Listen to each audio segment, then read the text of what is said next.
Ladies and gentlemen, welcome into the Bolt Blitz Uncut. Of course, I am Kyle Nash, the student of the game, producer extraordinaire, stepping in for the star, the man himself, Booga Peters.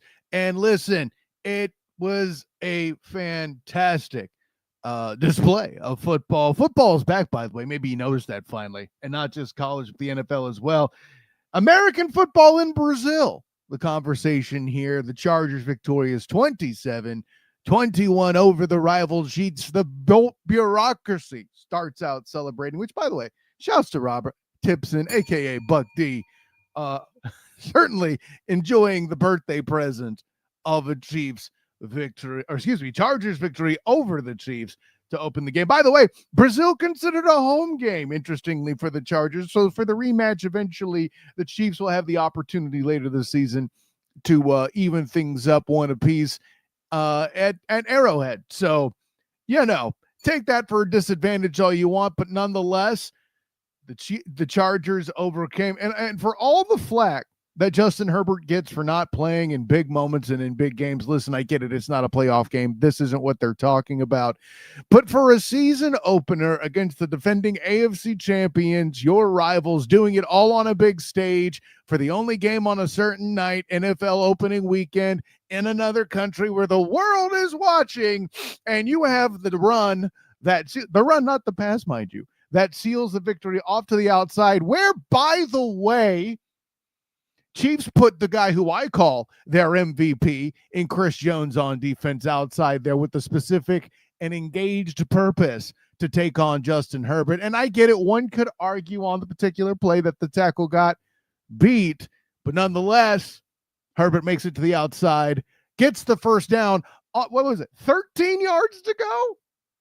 Slides to victory beyond the marker to call the game quits there, getting out the victory formation from that point after that. I don't know how much more, and I'm going to air quote it because everybody's going to, but clutch you could get than that. I mean, just the situation such that it is where, there was a stopped run earlier in the drive. Herbert was sacked, and then, you know what? Forget it. I'll just carry it to victory. So, there's all of that. And I understand we've listened to lament after lament after lament after lament about this offensive line. Folks, I got to tell you, I didn't bother it. It didn't bother me at all. I don't know. And James in here hooting it up in the chat, rightly so, one of the members of the Bolt fan, the Bolt bureaucracy. Enjoy it, James. It's a good time. LFG. I get where you're going, man. I can't front on I can't front on that. And listen, I mentioned the offensive line. I'm not here to tell you that they're the top O line in the league, but I think the conversation to be had is, and I've had this on other shows with other teams. I mentioned this in passing with the Duval Dive. You don't always necessarily have to have the best offensive line in the league. It certainly helps, but when you have a receiver core like the Chargers do, I remember a number of occasions during the game, you come out, 2 tight end set, third down. Eventually, Ladd McConkey's going to be open if you have protection long enough. If you go max especially, right? Sure enough, he comes across the field, gets the third down. No touchdowns for Ladd McConkey, but what I find interesting is while I say people, in particular Charger fans will remember this game that Quentin Johnston did drop a touchdown catch. He also recorded 2. So I think you're going to let him slide on this evening. I have a feeling, right? The leader among Chargers receivers with 79 yards, 5 catches. The thing, that's the big story for me, though, for the Chargers offense. And if Booga were here, I would be assured that he took a victory lap for calling this part out, and he wouldn't be the only one among the Bolt fan and the followers here of the Bolt Blitz Uncut. And that's just simply Keenan Allen on third down, right?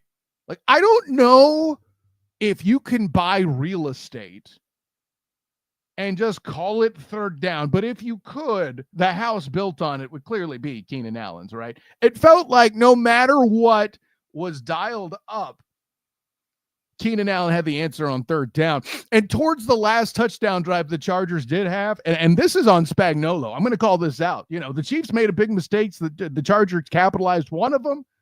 in my opinion, was sending the defensive back that's standing in front of Keenan Allen. I don't know what kind of drugs you want to think that's a good plan if you're playing the Chargers. I'm just going to throw that out there. James in the comments, Mr. Third Down. Yeah, maybe he doesn't need real estate. Maybe we just need a legal name change for Keenan Allen, right? If we could have Chad Ochocinco, all right? I want Keenan Third Down. And like his jersey would be like 3D on the back. I don't know. But that's the kind of night he had. Now, I know Chargers fans' hearts were pumping in a particularly excited fashion, right? You went from holding the Chiefs at 1 point 0-7 on third down in the first half. A great thing to do against Patrick Mahomes II. I think it's the next 5 first downs after that they convert. This is how they got back in the game, right? And say what you will about the Travis Michael Kelce touchdown. Maybe perhaps it was broken countries. It's Travis Michael Kelce, okay? I think the thing defensively for the Chargers that didn't go particularly well, the play that if I'm a Bolt fan rather than just a Bolt prognosticator, an honorary member of the Bolt bureaucracy, if you will, was the Hollywood Brown touchdown. That was just a complete breakdown in coverage. Was not a fan. And it's the kind of stuff, I think this is the concern we were talking about in the preseason regarding the secondary.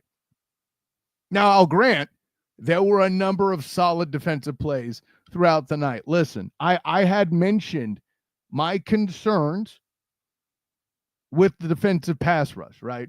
I wasn't sure their ability to intimidate Patrick Mahomes II. Because if they do get pressure, he'll turn around and run, which, by the way, the stat, what you want to see, if you want to see it, is the leading rusher being Patrick Mahomes II, but not to the tune of 6 carries for 57 yards with a touchdown and 9.5 per carry.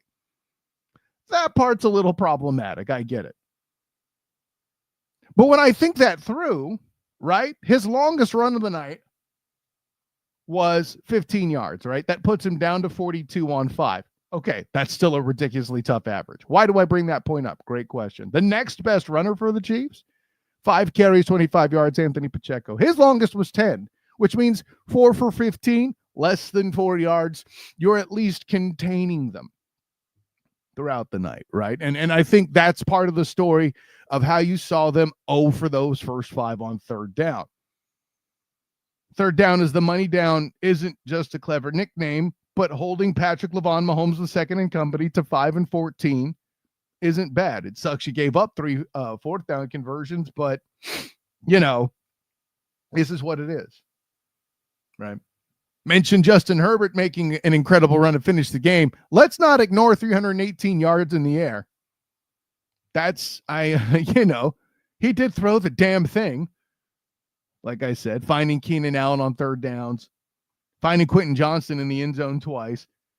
That's the stuff you're looking for. You're seeing contributions from guys all over the place on the field in the passing game from the Chargers, right? I'm counting 1, 2, 3, 4, 5, 6, 7 different receivers with a catch. That's distributing the ball and making a defensive team guess. Yes, I'm still on that piece, which, by the way, a big piece of why the Chiefs are a defensive team, especially tonight, was Xavier Worthy getting knocked out, by the way, James over here. He balled out, honestly. Yeah, you got to give Herbert his credit tonight. Certainly did what you expect him to do in games like this. I know everybody out there is going to say, well, what was it? Cam Newton after the game said, I'm adjusting. I like it. Maybe I'm the problem. I like it, but I'm still adjusting to Cam Newton with analysis after the game. And he said that this could be a career-defining kind of game potentially.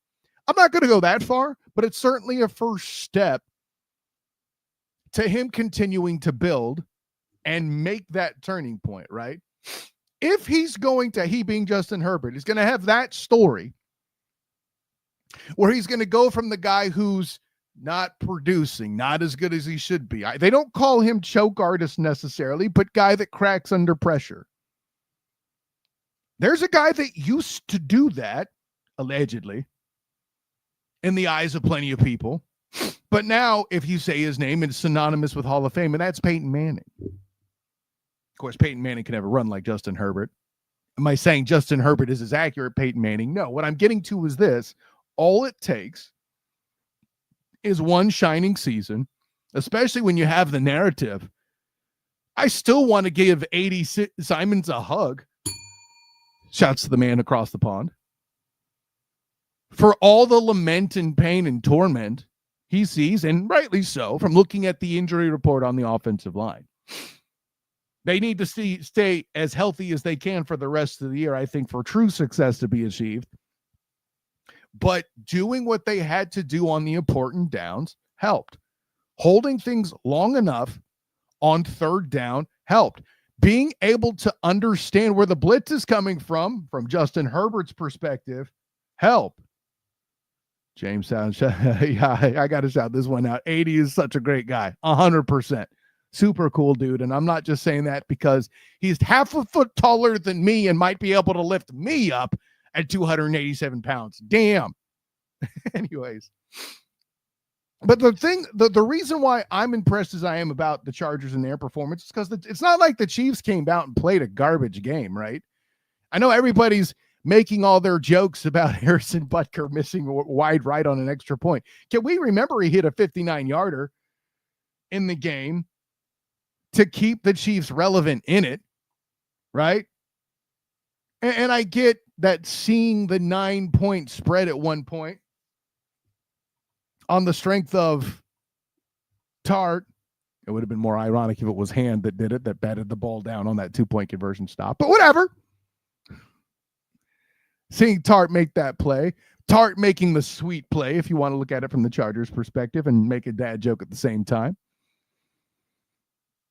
That situation was enough for the Chiefs to stay in it. They started to get hot in the second half, as Patrick Mahomes II starts to do. The Chiefs were very much in this game until Justin Herbert said, nah, fam, running this. Bah.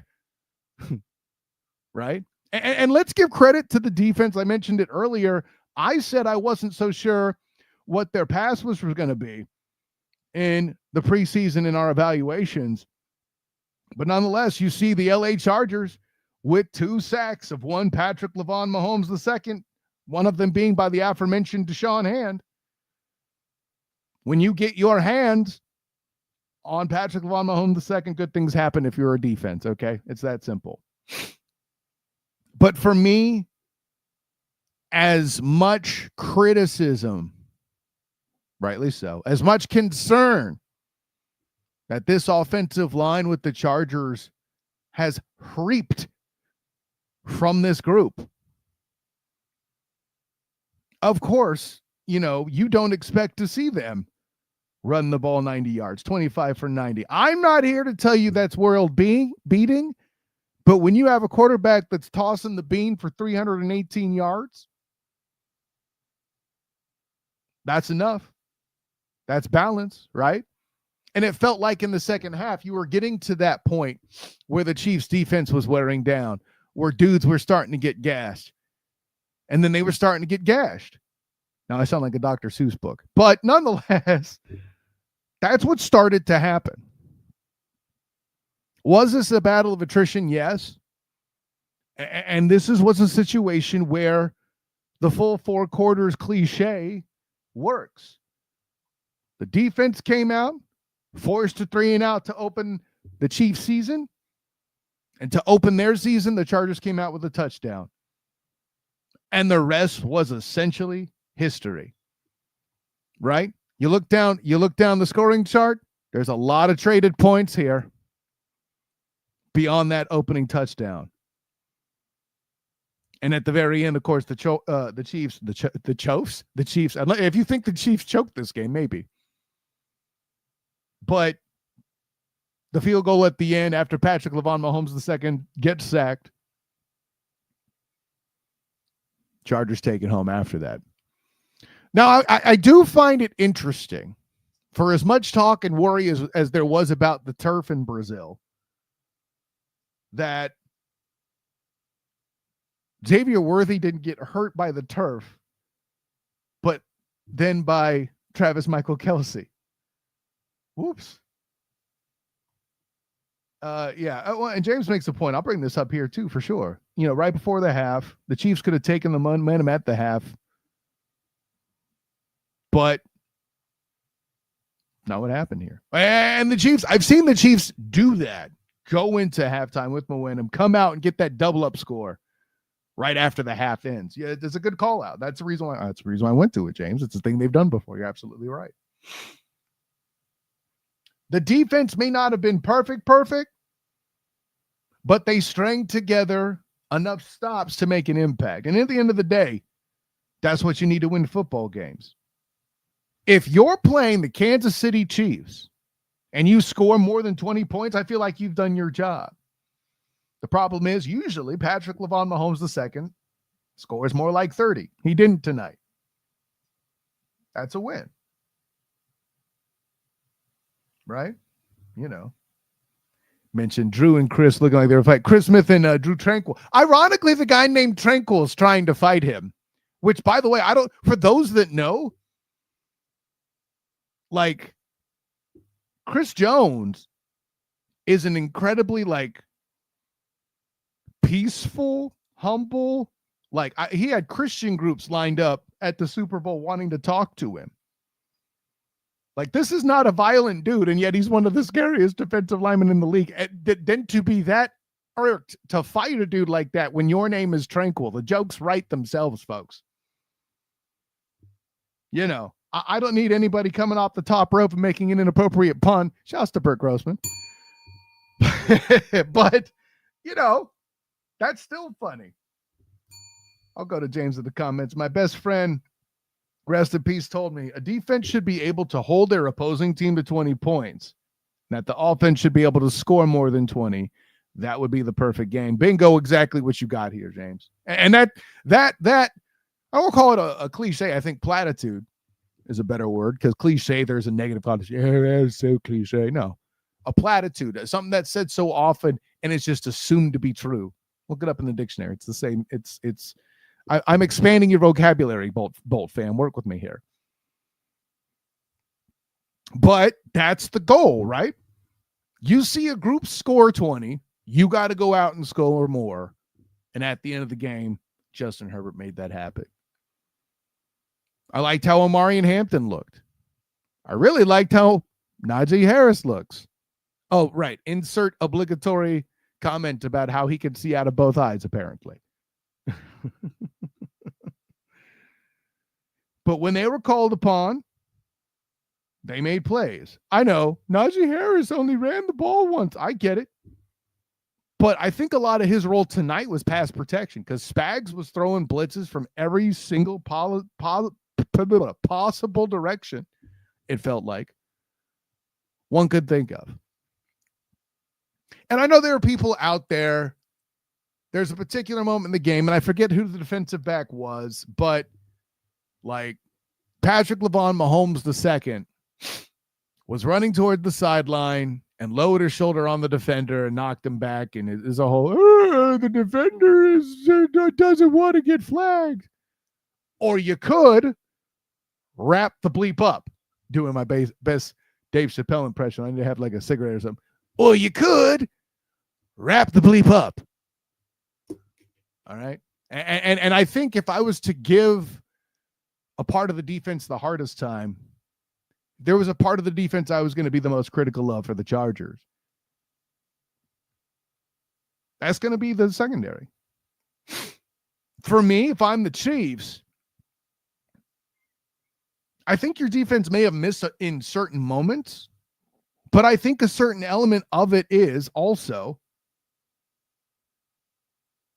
that sometimes dude just makes plays, man. And yeah, James mentioned that the DB in question was Jackson, number 26. Thank you for that, sir. Appreciate that. But for me, I really think this was one of game, and you don't see it happen a lot, but I think this was one particular game where the Chiefs started to chief and come back. But then the Bolts shocked America at the end by taking care of business. I don't think there's a better way to put it on this one. I get it. It's one game, but it's a game where you face down a really good defensive front with an O-line that's dealing with injuries throughout the night. I'm reading the Bolt Blitz Uncut chat. Oh, Pipkins. I didn't see a whole lot of Bozeman criticism, which was weird. But and while we're on the topic, YouTube, I know you're pimping your stuff, right? Lose the creator thing or get some actual sports creators, right? Not some reformed kicker that was trying to be the star of a minor league and then pose as a no. I have my own problems. Destroying is not my favorite content creator. It's a me problem. But yeah, can we lose that? That's not the approach. On behalf of me and the Bolt Blitz Uncut fam, don't do that again, please, YouTube. Thank you in advance. Okay? Let's lose that. More Rich Eisen, though, please, and thank you. Kurt, you can come along for the ride. You guys work together, that's fine. But I'm pretty sure you could put a cardboard stand-in of somebody. Actually, let the cardboard stand-in of Herb Street come in. No, see, now I'm just being mean. But more Rich Eisen calling games, please. Thank you. I mean, those are the things that I, enjoyed and liked the most myself. But if you disagree with me, feel free to let me know in the comments. Hit us up on Twitter at Bolt Blitz Uncut, Instagram at Bolt Blitz Uncut, on Facebook at Bolt Blitz Uncut. Hit me up personally, the SOTG. Give well wishes to Booga Peters, all that. But I think in a nutshell, this is a game that wasn't just a statement win, obviously. Division win, obviously. But this shows proof of life despite all the O-line questions. Obviously, more people are going to watch tape. Obviously, there's going to be other junk thrown at them. I would imagine Spags learned something from this game. And an Arrowhead has something extra for him. Sure. But are you convinced today that this won't at least be a close game coming up there? I'm not. Chargers got to show me more. And keep in mind, the Chargers, I've said this before, that the Chargers are a defensive team with a Hall of Fame caliber quarterback. That's not a slight. That's an observation. Don't get it twisted. Okay. Who now, by the way, the Chiefs may very well be 0-2 as they do the Super Bowl matchup. Do you see enough in the Chargers tonight for them to beat what the Eagles were? Not that I thought the Eagles looked great against the Cowboys, but it's week 1. That's an interdivisional game too. Maybe, the Chargers and Eagles, I feel like, don't necessarily have great starts anyway. But the Bolt fam, they might go on a little run, right? Next 2 games, Raiders, that's winnable. Broncos, a little tougher, obviously. Giants, winnable. Commanders, winnable. Dolphins, winnable. Colts, winnable.